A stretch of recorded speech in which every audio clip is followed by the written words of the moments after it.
Students, thermodynamics में जब आपने आइसोथर्मल और एडियाबेटिक प्रोसेस में प्रेशर वॉल्यूम ग्राफ जब स्टडी किया होगा तो प्रेशर और वॉल्यूम को कंपेयर करते करते आपने ये चीज जरूर नोटिस करी होगी कि V1 से V2 तक वॉल्यूम बढ़ रहा है।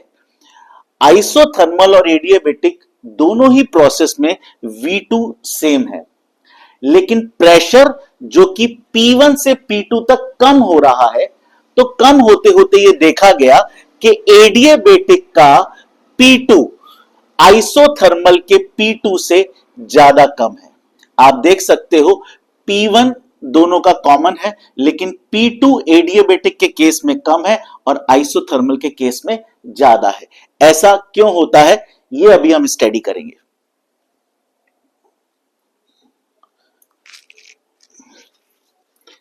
प्रोसेस दो तरीके के होते हैं, आइसोथर्मल या एडियाबेटिक।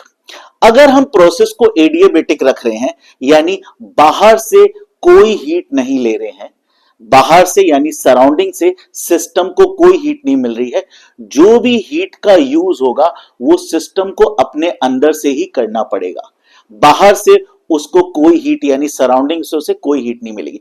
अब यहां पे हम क्या करने जा रहे हैं, एक्सपेंशन करने जा रहे हैं। जब भी हम एक्सपेंशन करते हैं तो पार्टिकल्स दूर होते हैं, वॉल्यूम जो है वो बढ़ जाता है और प्रेशर जो है वो कम हो जाता है, यानी V2 V1 से ज्यादा होगा और P2 P1 से कम हो जाएगा। लेकिन जब भी एक्सपेंशन होता है, पार्टिकल्स दूर होते हैं, तो एक्सपेंशन के लिए, पार्टिकल्स को दूर करने के लिए, उनके फोर्स ऑफ अट्रैक्शन को ब्रेक करने के लिए हीट तो चाहिए। अब हीट हमें बाहर से मिल नहीं रही है, तो हम सिस्टम क्या करेगा, अपने अंदर की हीट को यूज करेगा, अपने अंदर की हीट को यूज करके वो एक्सपेंड होता है। तो इस कारण क्या होता है, जब अपने अंदर की हीट को यूज करता है तो सिस्टम का प्रेशर, टेम्परेचर कम हो जाता है, यानी T2 कम हो जाता है T1 से।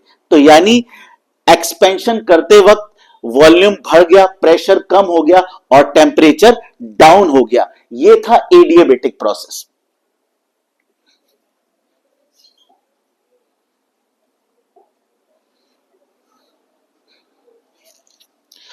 अब अगर हम इस प्रोसेस को करने के बाद हम चाहते हैं कि हम इस प्रोसेस को आइसोथर्मल रखें, यानी जो टेम्परेचर कम हो चुका है उस टेम्परेचर को वापस, यानी T2 को वापस T1 के बराबर कर दे। यानी पहले ऐसा देखा गया था कि जो T2 था वो T1 से कम हो गया था, किस केस में, एडियाबेटिक के केस में। लेकिन अब हम प्रोसेस को आइसोथर्मल रखना चाहते हैं और चाहते हैं कि T2 T1 के बराबर ही रहे।